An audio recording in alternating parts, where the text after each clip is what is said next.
మీరు మీ అభిమాన shows and serials TV కన్నా ముందు ఈటీవీ విన్ యాప్లో చూడండి. Download and subscribe to ETV win app. 99 రూపాయలు మాత్రమే.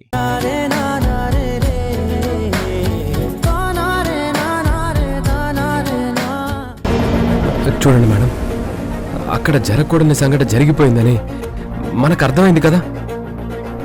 మనం బయటపడ్డాం అనుకున్నాం, కానీ వాడు చచ్చిపోయాడని ఇప్పుడే కదా తెలిసింది. ఓ పని చేస్తాను, నేను వెళ్ళి పోలీసులకి లొంగిపోతాను. ఆ రోజు అక్కడ జరిగింది మొత్తం చెప్తాను. వాడే మీ విషయంలో తప్పుగా ప్రవర్తించాడని వాడికి బుద్ధి చెప్పాను, కానీ చంపాలని అనుకోలేదు అని చెప్పేస్తాను.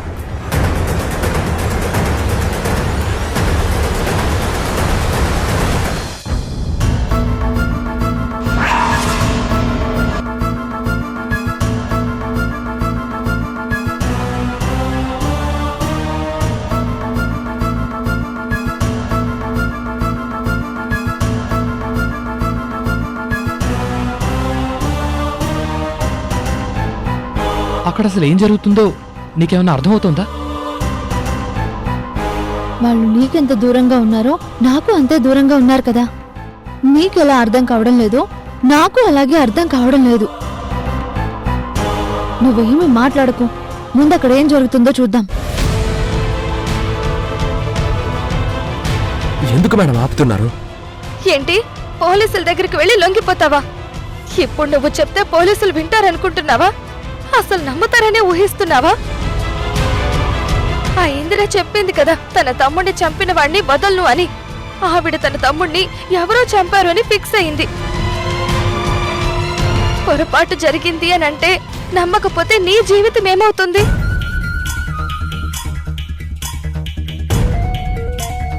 నేనిప్పుడు నా జీవితం గురించి ఆలోచించడం లేదు. ఈ విషయాలన్నీ బయటకు వస్తే మీ జీవితం ఏమవుతుంది అని భయపడుతున్నాను. అందుకే నేను వెళ్ళి పోలీసులకి లొంగిపోతాను. జరగబోయేదేంటో తర్వాత చూసుకుందాం. ఒక్కసారి పోలీసుల ముందుకెళ్ళి నోరు విప్పాక ఇంకేం జరుగుతుందన్నది మన చేతుల్లో ఉండదు. ఈ విషయం బయటకొచ్చింది అంటే డాడీ తట్టుకోలేరు. ఆయన ఆరోగ్యం కూడా బాగోలేదు. ఇలాంటప్పుడు ఆయన టెన్షన్ పెట్టే ఏ న్యూస్ తెలియకూడదు. అయినా అక్కడ ఏం జరిగింది అన్నది మన ముగ్గురికి తప్ప ఇంకెవ్వరికీ తెలీదు. చచ్చిపోయినవాడు చెప్పడు. చచ్చినా మనమిద్దరం బయటికి నిజం చెప్పం. సైలెంట్ గానే ఉందాం గోపి. అది కాదు మేడం, అసలే ఎంక్వైరీ జరుగుతుంది కదా. రేపొద్దున ఎట్నుంచి ఏం జరిగినా కూడా అందరూ ఇబ్బంది పడాల్సి ఉంటుంది. అందుకే నేను వెళ్ళి అన్ని విషయాలు చెప్తాను. మీ పేరు ఎక్కడ బయటికి రాదు. నువ్వు వెళ్ళిపోవడం అంటే నా జీవితం నుంచి వదిలేసి వెళ్ళిపోవడం, నన్ను ఒంటరిని చెయ్యడం. నేను ప్రేమించే మనిషి నన్ను రక్షించే క్రమంలో చెయ్యని తప్పుకి శిక్ష అనుభవిస్తాను అంటే నేను భరించలేను. వద్దు గోపి, ఇది ఇక్కడితో వదిలేద్దాం. ఏమీ తెలియనట్టే ఉందా? నువ్వు నాకు తెలియకుండా ఎలాంటి పని చెయ్యనని నాకు మాటివ్వు.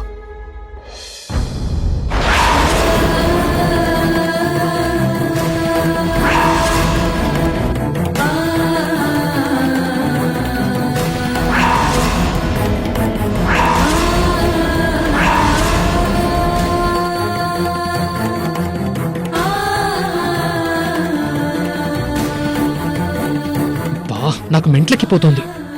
అక్కడేదో జరుగుతోంది. వాళ్ళెందుకో టెన్షన్ పడుతున్నారు. ఆ గోపి చెయ్యి తన చేతిలో వేసుకుని సృజన్ ఏదో మాట తీసుకుంది. అసలేం అర్థం కావటం లేదు. ఏం చేయాలో తెలియటం లేదు. తారా ప్లీజ్, నువ్వే ఏదో ఒకటి చెయ్యి. ఏం చేయాలో చెప్పు. ఒక పని చెయ్యి, వాళ్ళ ముందు నిలబడి అసలేం జరుగుతుందో మళ్ళీ మొదటి నుంచి చెప్పమని అడుగు. వాళ్ళు నీకు చెప్తే నువ్వొచ్చి నాకు చెప్పు, నువ్వొచ్చి నాకు చెప్పు, నువ్వొచ్చి నాకు.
నమస్కారం మేడం.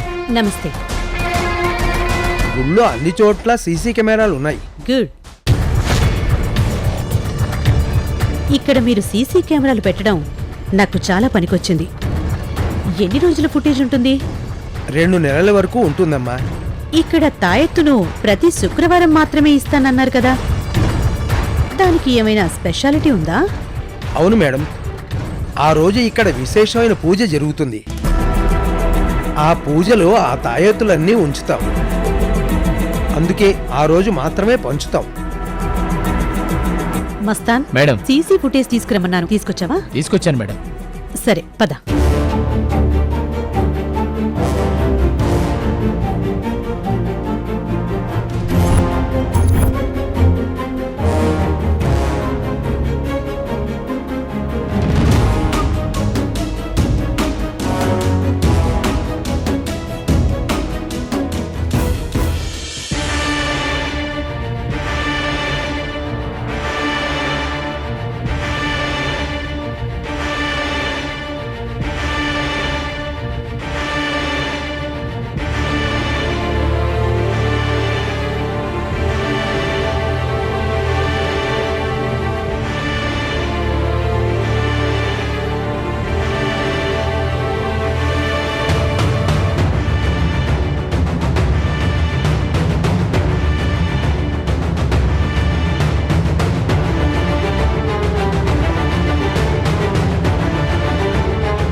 ఇందులో ఎంతో మంది ఉన్నారు కదా, వీళ్లలో ఆ రోజు తీసుకున్న వాళ్ళు 4 కనపడుతున్నారు.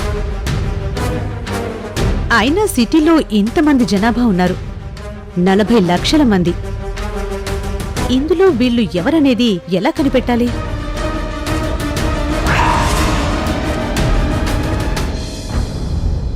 మేడం, ఈ అమ్మాయి కొబ్బరికాయల దగ్గర ఫోన్ పే చేసింది మేడం.